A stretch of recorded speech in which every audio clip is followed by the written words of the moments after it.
तर रत्नागिरीत आपण बघतोय शिवसेनेची मोठी आघाडी आहे। विजय उमेदवारांच्या प्रतिक्रिया न्यूज 18 मराठीच्या स्क्रीनवरती आपण बघताय। सिंधुदुर्गात भाजपने जोरदार मुसंडी घेतलेली। सिंधुदुर्गात देखील जर आपण पाहिलं तर नितेश राणेंची प्रतिष्ठा पणाला लागलेली आहे। नितेश राणे देखील तिथे शड्डू ठोकून प्रचार करत होते।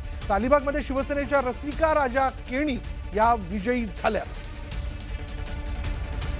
तर आपण बघूयात अलिबागच्या अंबेपूरमध्ये चित्रा पाटील या पराभूत झालेल्या आहे। ही मोठी बातमी आपण आता बघतोय।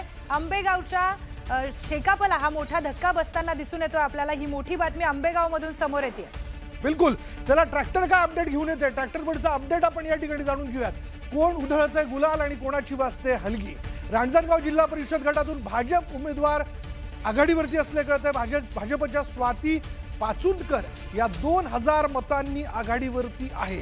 त्याच्यामुळे ही आघाडी पिछडी जी ती बदलताना आपण बघतोय। पण राष्ट्रवादीच्या उमेदवाराला त्यांनी मोठा धक्का दिलेला आहे आणि ज्या आकडेवारीतनं ते आघाडी घेऊन ते समोर येताना दिसतात ती आकडेवारी किंवा त्याचा लीड तोडणं मोठं कठीण होणार आहे।